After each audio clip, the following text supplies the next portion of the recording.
A lot of them have also realized that their marketers haven't been doing marketing at all. Their marketers are admins, office managers. The extent of their event planning is planning office Christmas parties, which, it's kind of marketing, but really doesn't count.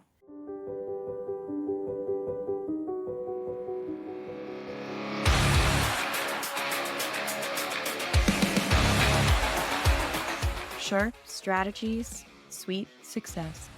Hello, everyone, and welcome to a solo episode of Sharp Strategies, Sweet Success. I'm your host, Tiffany Swedensky. And today I want to talk with all of the law firm owners who might listen to my podcast about hiring marketers. Because this comes up so often when I'm talking to attorneys, because particularly small firm attorneys who are starting out but going up that growth curve, hiring a marketer is almost a key stage in their growth. I've never met an attorney working at a $5 million firm, a $3 million firm, even a $2 million firm who didn't have at least one person who was dedicated to the marketing. And this is really important for a number of reasons if you don't believe me. I mean, one, it's just really nice to have somebody full time vested in your business and in your brand who's going to act, I don't want to say watchdog, because we start throwing around the word watchdog, where we're going to end up are people who are really good office managers who are good at guarding and like protecting things, whatever. We don't really, the idea of protecting a brand to me is a good idea. You do want to protect your brand, you want to be thoughtful about what you put out there. But I think some people take the idea of protecting a brand to the point where they've decided they're not going to do any marketing, and they're certainly not going to do anything that hints at being controversial. And so we just end up sometimes, like when we hire watchdogs, we end up with, somebody who's like making sure everyone's doing the right thing, but maybe not producing much themselves. And so, yes, you do want a watchdog. You want somebody vested. I already said, like, who cares about your brand, who's in your business and in it to win it, working for their next pay raise, working for better benefits, working to stay with your company for the next 5 years. You want that kind of dedication, but you need more than just a watchdog. You need somebody who's going to create. And personally, I think that's where a lot of attorneys screw up when they hire their first marketer. Your first marketer, I'm just talking in general terms about what I see at law firms. The first marketer is a generalist, more of a coordinator than a specialist, meaning they're, connecting vendors and freelancers. They're reaching out to place orders. They're calling other attorneys to talk about referral relationships. They're doing a lot. Your first marketer will have a lot on their plate, and they won't be able to do everything. They won't. But there are some things that I would expect a law firm with one full-time dedicated marketer. There are some things I would expect that individual to do basically automatically. I feel like this comes with the territory of being the solo marketer at a law firm. You're going to send an e-newsletter. You're going to post on social media at least 3 times a week. I would say daily, but even that can be a tall order, particularly when you're just getting started out. So let's say it's your first 3 months, post 3 times a day. If you've been at the firm for a year, year and a half, 2 years, should have enough backlog of content you've already made to start recycling some of it so you can post every day. But you're going to send a newsletter each week, post 3 times a day on all social media platforms you can, what you have content for, or every day if you can manage. I would also expect this person to write a little bit. Even with ChatGPT, we still want people who can weave a narrative, who can tell a story, who understand not only what's interesting about the story, but what we should focus on to convert a potential client. AI doesn't know all this stuff. If you have a marketer who's, even somewhat experienced, they should be able to piece this together. But you still need somebody who can write, who can tell a story, who can weave a narrative, because, they're sending that e-newsletter each week. They're writing the lead article. They're writing the subject line. At the very least, they need to know the difference between a good subject line and a bad one, and how to take a mediocre subject line and make it great. They're really going to need to know that kind of stuff. And so writing ability, something that's huge and important on my list when I'm interviewing marketers, particularly those who are going to be in that generalist coordinator position, because they will do a lot of writing eventually. The other thing I would expect these marketer or your marketer to do is to work on email follow up, text follow up, and just work to optimize the conversion systems you have in place currently. And so these are the things that they're going to do every week, every month. And a few weeks ago, I spent a couple hours with my custom GPT that I made, who's basically I tried to program a GPT that has similar experience to me. It's like a kind of a brainstorm friend, right? I worked with them, whatever you want to call it, to generate 179 marketing responsibilities. Not specifically 179. That was just where I said, okay, I think we got everything. But I went through each silo that is in a marketing department: SEO, vendor management, personal brand building, website administration, video, and media. All of these things, plus some more that I can't remember off the top of my head. We went through, created all the responsibilities that somebody within that silo could be expected to do, plus how often they would do it. Because a lot of these things aren't one and done. You know, we're if we're optimizing something, we're going to return to it over and over and over. So I worked on all these responsibilities, created all of them, and by and large, when I'm reviewing them with the attorneys, like they're one surprised by how much of it there is. And anyone outside of the industry that you're working in, you know, if you're a lawyer and you're talking to a physical therapist has no idea the details and nitty gritty of the job you do. And you probably, I feel like I have a pretty good idea what a physical therapist does, but I definitely don't know everything. And similarly between lawyers and marketers, I can tell you, I've been working in legal marketing for 10 years. I have like 9 or 10, personal injury attorneys saved in my contact list. I talk to them every day, and I have no idea I know, I vaguely know what they do. I know the process of a case, but like, I don't know the day to day. Like medical records collection, I know they do that. I know they get on the phone with insurance adjusters sometimes, but that's it. That's the, I could go on here and clumsily try to describe what a personal injury attorney does, and maybe people won't like me after it. But I don't know what they do, and they don't know what marketers do. And that's just a fact. Unless you're a marketing savant, you went to law school, but you're actually just like probably the best marketer there ever was. Unless you're that guy, you probably don't know. And so a lot of the attorneys who've looked at this list have said like, oh shoot, that's a lot of, I didn't realize how much, nitty gritty there was in between. And a lot of them have also realized that their marketers haven't been doing marketing at all. Their marketers are admins, office managers. The extent of their event planning is planning office Christmas parties, which, it's kind of marketing, but really doesn't count. And so, for the most part, like you're hiring for a role where you're not precisely sure exactly what that person's going to do day to day, but you probably have a good idea of what they need to be doing. But if you want to see that spreadsheet, book a 15-minute call with me. I'll talk with you a little bit. You'll get the sheet. I'm not selling timeshares here. I'm actually really cool, and I do just want to help.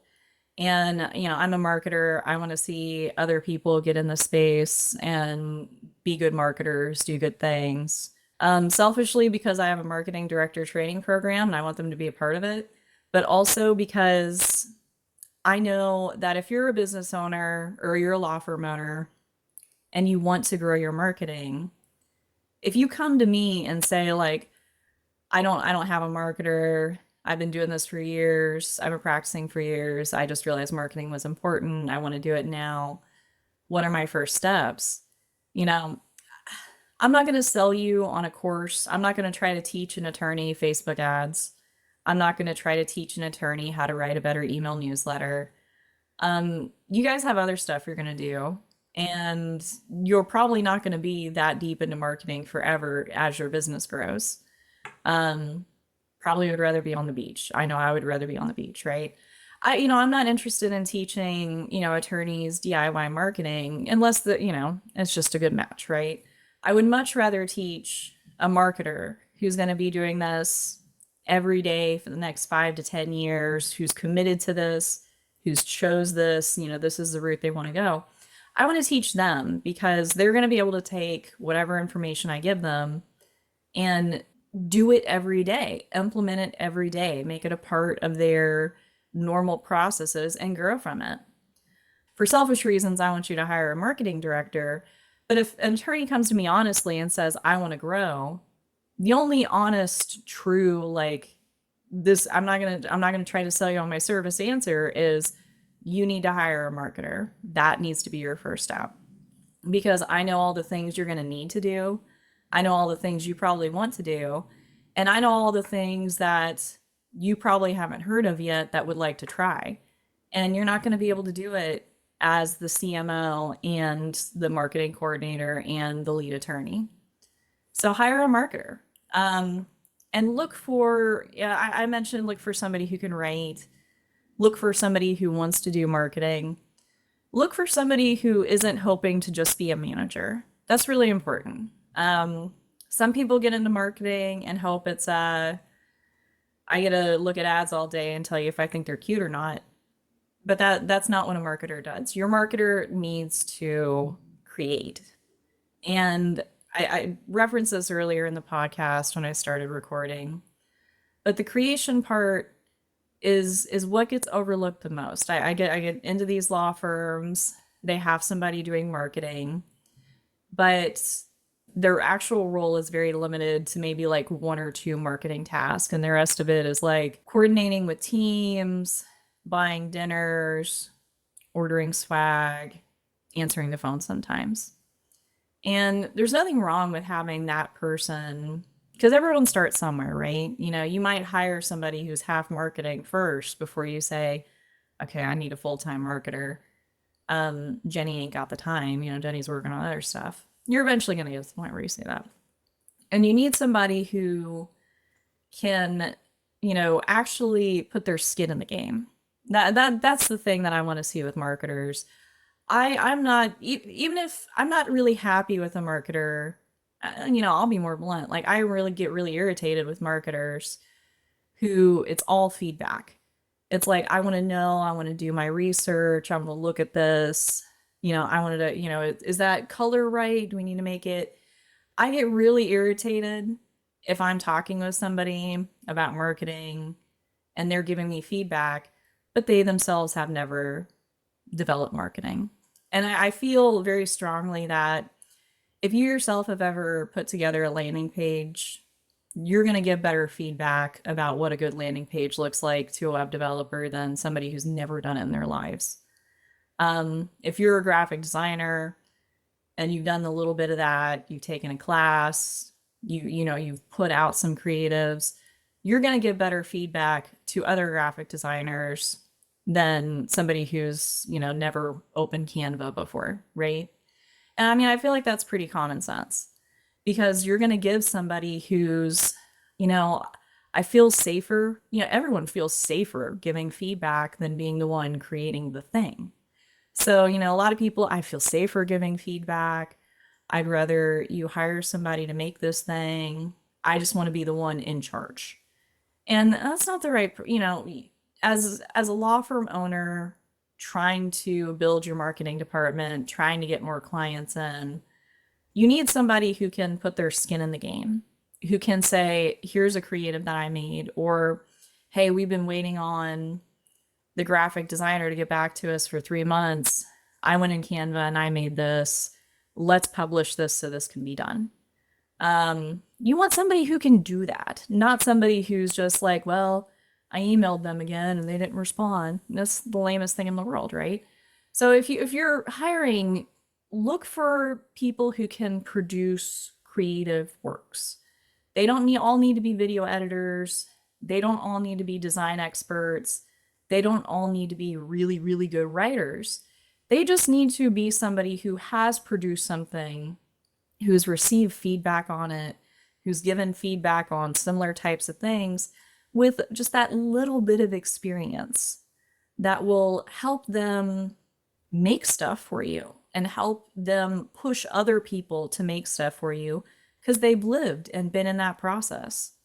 And so, you know, we shouldn't be hiring people who are most comfortable giving feedback. We should be hiring people who can take risks on your brand's behalf and make something new, which is really nice. Another thing that I like to tell people to look for when they're hiring marketers is just technical aptitude. As marketers today use a lot of technical tools, and you don't need like a web developer, you don't need like an AI automation expert, but you definitely need somebody who, when they open up ActiveCampaign, is not just going to be like, I don't even know where to start. You need somebody who can open that program and say, okay, I can send an email. This is how I send an email. I need to, you know, figure out the details, learn the details, but you don't want somebody confused about how a CRM works. You want somebody who opens it up, and whether they worked in it before or whether they've worked in something similar, just say, it's different, but I can figure it out. You definitely don't want to hire a marketer who self-professes or is obviously not technically capable of, I would say, doing at least like setting up an email automation sequence. You want a marketer who could do that with maybe a little bit of research. I mean, really, you want somebody who, like, when you say, like, hey, if I asked you to build an email automation sequence, how long do you think it would take you to do it? You want somebody to say, oh, what program is it? Oh, MailChimp? Okay.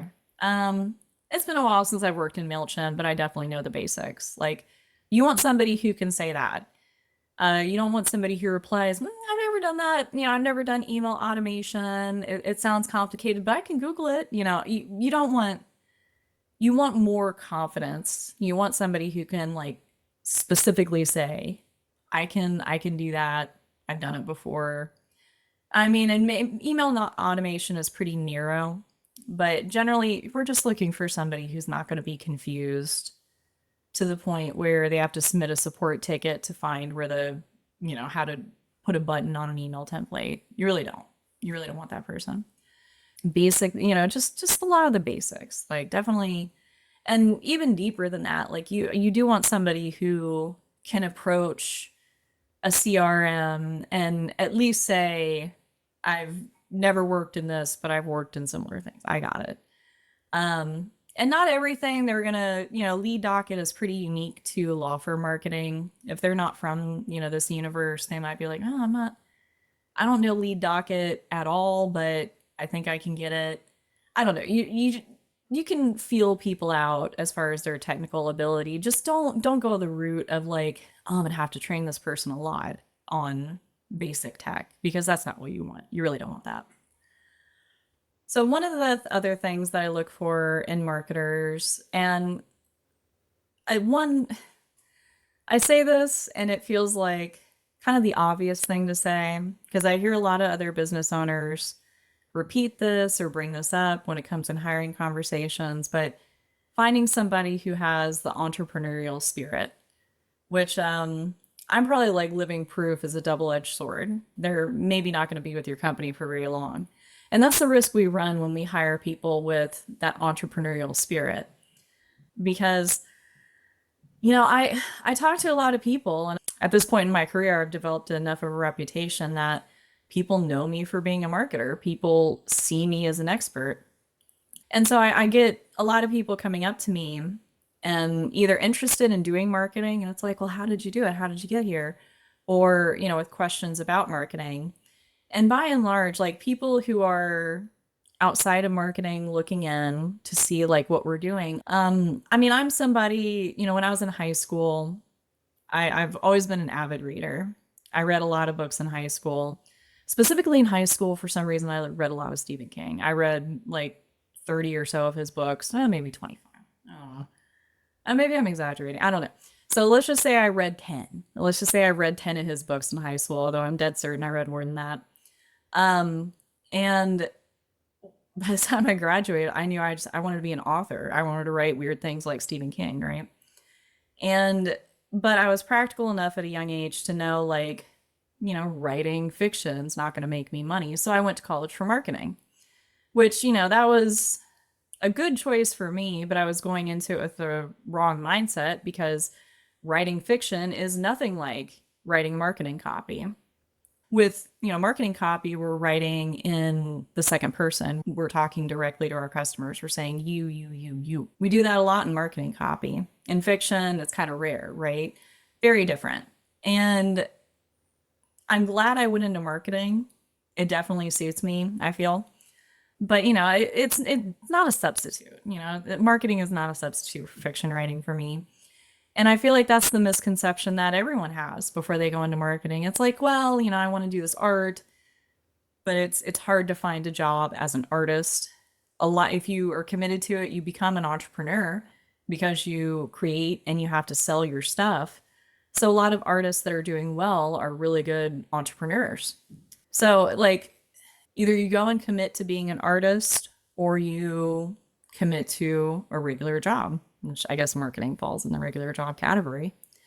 And it's not, a substitute for your creative passions. And I want people to know that like as marketers, like I want people to know that before going in, before they get into a job that, actually you'd rather do something else, rather do tattoos or rather write stories, rather do art, whatever. If that's what you'd rather do, go do that. But if you it's important that if you're going into marketing, you actually like marketing, which looks more like data, project management. It looks more like solving or creating funnels, solving funnel problems, optimizing, revisiting the same things over and over, developing schedules. That's what marketing looks like. It's not spend 5 hours with a graphic until it looks perfect. That's not what marketing is. And so you, the business owner, need to know that when you're hiring for it, because I feel like that's a mental shortcut. It's like, oh, I need a marketer, but I don't want to pay an experienced marketer. I want to hire somebody fresh. I'm going to look for artists. I bet a lot of them are hungry for opportunities, which is probably true. That's a mental shortcut that a lot of business owners take. That's the path that a lot of them take. And then, a lot of them quickly find out, like, oh, this person doesn't know marketing, doesn't know business. Actually, I didn't even really like their art to begin with. I've heard that before. So it's that's not who you're hiring. You're hiring somebody who has, sold lemonade when they were a kid. Randa, my marketing coordinator, I talked to a bunch of talented marketers when I was hiring Randa. And what made her stand out and what I still really appreciate about her today is that she was the only one who actually had a business before deciding to get a regular job. She was selling diamond painting kits, which I didn't know was a thing until I talked to her. And I looked into it and it's like, wow, she created this whole business selling these kits and putting these kits together. It wasn't so much that I was impressed by the diamond painting. It was that I was impressed that she had the wherewithal to start this, come up with the idea, never heard of it before myself, figure out a way to sell it, figure out a way to have like an employee, like somebody to help her. And then, ultimately like get to a point where she's like, I don't want to, it's not the business I want to grow. It's not what I want to do. And so she came to work for me. I really appreciate that about her because there is a lot of things about marketing that I didn't have to explain to somebody who's had to try to make a sale. And that's what you're looking for. And I mean, the person who's a serial entrepreneur who, is applying for a marketing coordinator role is probably not the person you want for a few reasons. But, somebody who's, you know, fundraised, had to sell things for school and was really good at it, is good at talking to people, public speaking, just that little bit of confidence like helps. Somebody who's had to creatively communicate to reach a goal, I guess, which I mean is probably a roundabout way of describing sales. That's somebody you're looking for. Salespeople do really well in marketing and intakes because they just already have this intuitive understanding of it. And the more you can, find those people who aren't necessarily creative, but process driven with the right entrepreneurial mindset, or something to that effect. That's who it would be a better hire for small business owners, small law firms. So you can go to ChatGPT and have it write the job description you want. All you need to know is what that person is going to do for your law firm. And I could sit here and I'll tell you what most marketing coordinators start out by doing. I mentioned email, newsletter, and social, and contacting and networking with referral sources in the beginning. They're going to be managing vendors. They're going to be communicating with your team. They're going to be taking photos at your events. Kind of skipped a step. They're going to be organizing your events, ordering the stuff, making sure the stuff is together in there, getting things scheduled, getting people to show up at the right times, helping to promote it or promoting it entirely themselves, depending on what kind of team that you have set up. Those are the things that they're going, and also tracking. I expect a marketing coordinator probably spend like 3 hours a week looking at data and information about their marketing. So you're going to need somebody who's comfortable with graphs, with spreadsheets, with tables, who, you know, you want somebody who's not going to be confused about how to look this stuff up. So I mentioned it earlier in the call. I developed a list of responsibilities that a law firm marketing department at its fullest, like fully staffed with every silo staffed, I would expect them to do. And if you're interested in that, you can visit my website, sharpcookiedev.com, book a consult. Again, like I mentioned it earlier in the call, I'm not going to try to hard sell you on my fractional CMO services because I'm full. I'm not taking any more clients until later this summer. And I'm not going to sell you on my marketing director mastermind program, which I also got going on. But I do like talking with attorneys. I do like talking with marketers. I like bringing clarity to the space. And so if you're interested and you want to talk to me and you want to get a copy of that, book a consult with me and I'll send it to you. So thanks so much for listening. I hope you guys learned something. See you next time. Bye.